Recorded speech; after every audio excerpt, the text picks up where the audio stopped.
Aujourd'hui, on reçoit coach Sébastien Deschamps, entraîneur-chef des lauréats du Cégep de Saint-Hyacinthe. Coach, comment ça va? Ça va bien, toi? Ça va bien, merci.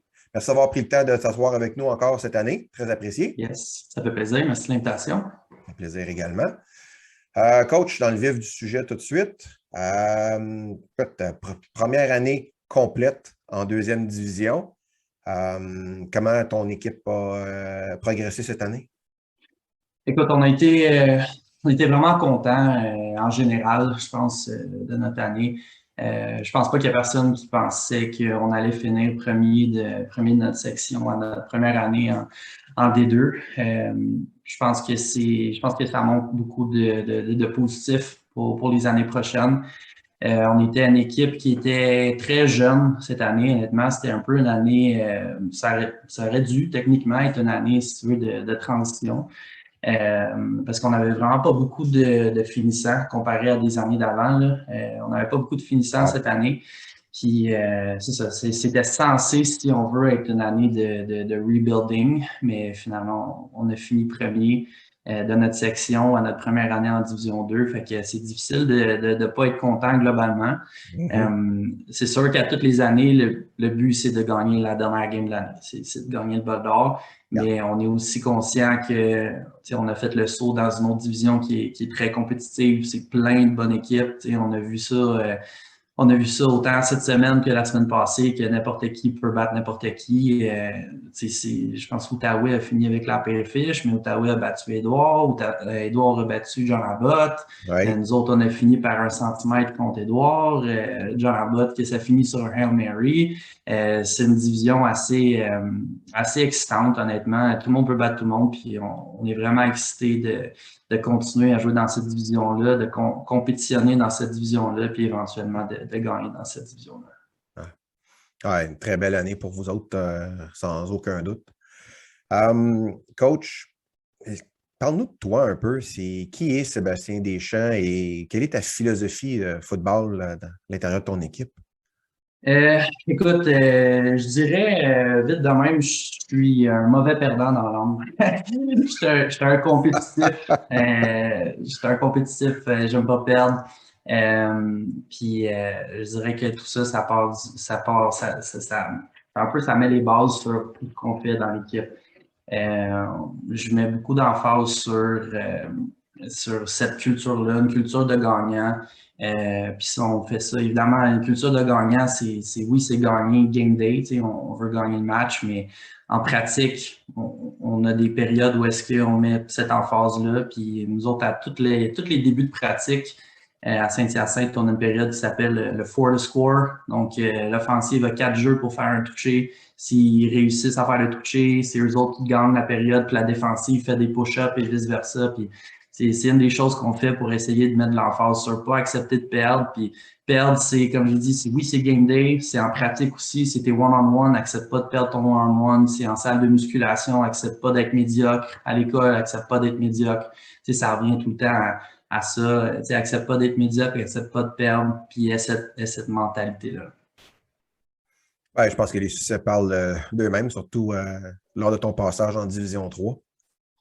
Oui, effectivement. Ça a bien été en Division 3. Là, notre première année en D2, ça a bien été. Mais c'est ça, le but, c'est évidemment, c'est de tout le temps continuer à progresser. Puis ce que je dis aussi souvent aux gars que je répète beaucoup, c'est que nous autres, notre job, ma job, la job du coaching staff aussi, c'est de s'assurer de préparer les joueurs pour l'université. Autant en termes de football qu'en termes de musculation, qu'en termes de suivi académique. Notre job en tant que coach collégial, c'est vraiment de les préparer pour l'université. C'est un tremplin vers l'université, puis c'est vraiment ça le point central de notre philosophie. Au niveau des installations et la vie étudiante, à quoi les jeunes qui vont joindre nos lauréats l'année prochaine peuvent-ils s'attendre? Oui, écoute, il y a un avantage d'être le plus jeune, le plus nouveau programme de foot dans la province, c'est que nos installations sont toutes nouvelles. Il n'y a rien il y a rien de désuet là-dedans. Autant le terrain que la salle de musculation, que le complexe sportif, tout est très récent. Ce qui est le fun aussi, que les gars me répètent souvent, c'est que tout est vraiment très proche. Entre le terrain, la salle de musculation, le gym, le vestiaire, mon bureau, tout ça, c'est à peu près à 15 secondes de marche, là. Fait que les gars adorent ça. Le cégep de Saint-Hyacinthe, on parle souvent que l'académique, c'est le plus important ou le point numéro un quand vient le temps de faire ta sélection de cégep. Quel programme académique le cégep a-t-il de particulier par rapport peut-être aux autres? Oui, ben écoute, évidemment, on a les programmes de base que pas mal tous les cégeps ont, mais ce qu'on a qui ressort un petit peu, qu'il y a plusieurs gars qui viennent à chaque année pour étudier spécifiquement là-dedans. On a génie civil, on a soins préhospitaliers d'urgence, donc pour devenir ambulancier. Oui. Ouais, on a gestion de commerce. À chaque année, on a des gars qui viennent étudier là-dedans. Sinon, on a depuis l'année passée, ça c'est nouveau, là, technique de gestion hôtelière, donc l'ITHQ, c'est devenu un partenariat avec le Cégep de Saint-Hyacinthe, fait que ça aussi c'est intéressant. Sinon, quelque chose qui à chaque année on a certains gars qui viennent de loin pour étudier là-dedans, c'est l'ITA, c'est l'Institut de technologie agroalimentaire. Donc, tout ce qui est en lien avec la gestion d'une ferme ou la gestion agroalimentaire, là, ça aussi, c'est en lien avec le cégep de Saint-Hyacinthe. Bien, justement, ceux qui vont se relocaliser, est-ce que tu peux décrire peut-être la région de Saint-Hyacinthe, la ville, ses habitants, les installations, les services auxquels les jeunes ont accès et ont droit?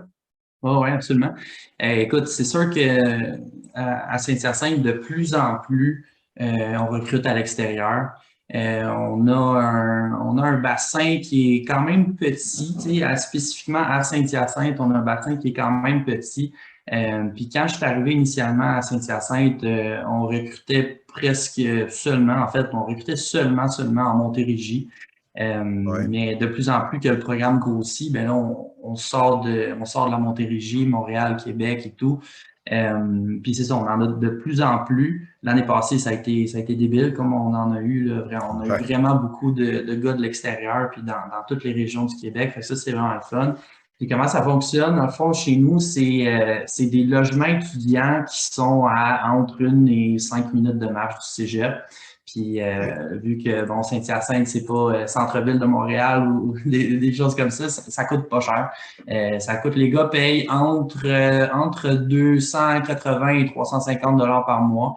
Fait que c'est pas cher. Non, c'est ça, les gars habitent ensemble. Donc, c'est ça. C'était vraiment proche du cégep, c'est pas cher. Fait que c'est ça, on est bien. Bien on est installé. bien nanti pour. Ouais, c'est ça, on est bien installé pour accueillir les gars de l'extérieur. On parlait football un petit peu plus précisément dans ton programme, coach. Ta philosophie de recrutement, tu la décrirais comment? Nous autres, comment ça fonctionne, c'est que, bon, évidemment, on va voir énormément de matchs partout à travers la province. On va en voir le plus qu'on est capable. Puis, qu'est-ce qu'on fait, c'est qu'on on a un système de ranking, si on veut. Quand on va voir les matchs, on parle aux coachs beaucoup, on demande leur feedback, puis ils nous donnent leur feedback aussi. Je peux confirmer. Oui. Puis, qu'est-ce qu'on fait? C'est que, c'est ça, comme je disais, on donne un ranking. Puis, nous, qu'est-ce qu'on va cibler? C'est, premièrement, on ne va pas nécessairement cibler une position en particulier. On veut vraiment évaluer toutes les positions. Mais qu'est-ce qu'on va faire? C'est qu'on va recruter des gars qui, selon notre évaluation, sont prêts à avoir un impact sur l'équipe dès leur première année. Okay? Puis, avoir un impact sur l'équipe, c'est pas nécessairement être partant. Mais on veut un bon backup. À sa première année, il faut que ce soit un gars il va être un bon backup à sa première année, puis il va être un partant à sa deuxième année. Fait que ça, c'est un peu notre threshold, c'est le seuil minimum qui va dire, OK, on veut recruter ce gars-là. Ça va être vraiment toi qui va être un partant à sa première année ou un partant à sa deuxième année. Normalement, on ne va pas recruter un gars qu'on dit, ben, c'est un projet à long terme. Ça ne fait pas partie de notre philosophie. OK. Parlons engagement. C'est quoi le setup chez vous en termes de nombre de pratiques? Est-ce que les gars doivent aller au gym pendant la saison? De quoi ça a l'air à l'automne versus ton programme d'entraînement l'hiver? Donc, comment ça fonctionne chez nous, c'est que en saison, c'est 4 soirs par semaine. On a 3 pratiques par semaine. Donc, le mardi, mercredi, jeudi, c'est des pratiques sur le terrain. Et le lundi, on est en Zoom. Donc, le lundi, souvent, qu'est-ce qu'on va faire? C'est qu'on va regarder le match qu'on a joué la fin de semaine qui vient de passer, les correctifs. On va faire les installs pour la semaine, les jeux qu'on installe cette semaine, des choses comme ça. Mais tout ça, c'est par Zoom le lundi. Ensuite, comme je disais, le mardi, mercredi, jeudi, on pratique. Puis qu'est-ce qui est vraiment intéressant le mardi, mercredi, jeudi et le lundi aussi d'ailleurs, c'est que à Saint-Hyacinthe, on a un peu un style sport-études où est-ce que les gars, à partir de 3h15, le lundi, mardi, mercredi, jeudi, à partir de 3h15, dans leur horaire d'école, ça va être écrit football. De 3h15 à 6h, ça va être écrit football. Puis de 3h15 à 6h, qu'est-ce qu'on fait? Ben, il y a plusieurs possibilités. Soit qu'on va être en période de yoga. In season, on fait du yoga à toutes les semaines. On a une période de yoga. Soit qu'on va être en musculation. In season, on a 2 périodes de musculation. Sinon, à partir de 4h30, on est en meeting. Donc, de 4h30 à 6, on est en meeting, juste avant la pratique qui est de 6 à 8. Donc, les gars, in season, de 3h15 à 8h, sont en football. Puis football, comme j'inclus période de yoga, période d'études, je n'ai pas parlé aussi, mais ça rentre dans cette période bloquée-là. Oui, c'est vrai, il faudrait en parler, oui. Ouais. Fait que c'est ça, période d'études, yoga, musculation, meeting et pratique. Donc, de 3h15 à 8h lundi au jeudi, ils ont toute cette bande-là de bloqués dans leur horaire d'école. Chez nous, le vendredi, c'est congé, sauf en playoff. En playoff, on fait un petit walkthrough le vendredi, mais sinon, in season, c'est congé vendredi. Sinon, l'hiver, on monte, c'est un peu le même principe. Ils ont encore leur période de bloqué de 3h15 à 6h. Mais là, on monte le nombre de musculations à 4 musculations par semaine. On a aussi 2 courses par semaine. Donc, les courses, ça va être de l'agilité. On va aussi faire d'autres sports, genre jouer au basket. On va faire des choses comme ça, développer des patrons moteurs différents. Période d'études aussi. On fait ça encore l'hiver, même si c'est pas la saison, on fait période d'études. L'hiver aussi, qu'est-ce qu'on a? C'est qu'on est choyé à Saint-Hyacinthe, c'est qu'on pratique à peu près une fois par 2 semaines dans le complexe intérieur, le centre BMO. C'est un turf intérieur à Saint-Hyacinthe. Donc, c'est ça, à peu près une fois ou 2 semaines. C'est 8 fois pendant l'hiver. C'est ça, ça ressemble pas mal à ça l'année. Sinon, l'été, l'été, on continue. L'été, on continue, mais c'est le même principe que l'hiver. Donc, 4 musculations, 2 courses. C'est ça, on n'a pas le droit de pratique pendant l'été, mais c'est ça, on continue pendant l'été. Ma prochaine question est en lien avec tes besoins dans l'équipe, mais ça ne concorde pas trop avec la philosophie de recrutement que tu as mentionné tout à l'heure. Je ne sais pas comment tu veux adresser ma question. Fait que libre à toi de l'adresser comme tu veux, mais en fait, as-tu un besoin plus criant que d'autres pour la prochaine saison? Ben écoute, comme je disais tantôt, c'est sûr que nous, on va à tous les matchs puis on cible du talent. On cherche du talent, peu importe c'est quoi la position, on cherche du talent définitivement. S'il y a une position qu'on perd plus de joueurs, ce serait la position de demi-défensif. Je ne le cacherai pas quand on va commencer notre recrutement. Si demi-défensif, on perd plus de joueurs que les autres, mais ça ne veut pas dire que je ne vais pas recruter un carrière ou un O-line ou un receveur. Comme j'ai dit, on cherche du talent à toutes les positions, préparer la relève. Mais c'est ça, on cherche des gars qui fit dans notre philosophie, qui fit dans une philosophie de culture de gagnant, des gars qui veulent gagner, contribuer à continuer à bâtir un programme qui est spécial. Je pense que d'année en année, on a montré à Saint-Hyacinthe qu'on est un programme qui progresse, puis qui monte, puis qui monte, puis qui monte. Puis, on est excité de voir quel genre de joueurs sont intéressés à venir chez nous. Mais c'est ça, honnêtement, des gars de talent, c'est ça qu'on cherche en premier, définitivement. Quel message laisserais-tu d'abord aux jeunes finissants là, qui vont se faire contacter sous peu? Oui.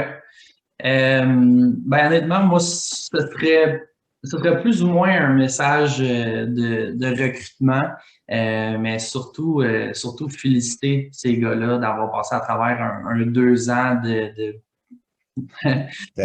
COVID, disons. Ah ouais. 2 ans de COVID sans avoir lâché. Les gars, ils ont été incroyablement persévérants dans tout ça. S'adaptant aux mesures. OK, on joue pas. Ça a été vraiment difficile. Puis, les gars de secondaire, évidemment, mais les gars collégiales aussi, dans mon équipe, dans les autres équipes collégiales, dans l'universitaire. Honnêtement, si j'avais un message à faire à tout le monde, là, toute la communauté du sport étudiant au complet, là, c'est un gros félicitations parce que j'en connais beaucoup qui auraient lâché puis qui auraient dit c'est trop difficile pour moi. Mais les gars ont été persévérants là-dedans. Puis pour ça, je les félicite. Puis c'est ça. Très beau message, coach. Yes. Coach Deschamps, merci beaucoup d'avoir pris le temps de t'asseoir avec nous aujourd'hui. Je te souhaite beaucoup de succès dans ton recrutement et une très belle 3e saison en Division 2 l'année prochaine. Yes, merci beaucoup de l'invitation. Puis on va s'en parler bientôt, je suis certain. Certain. Merci. All right, salut.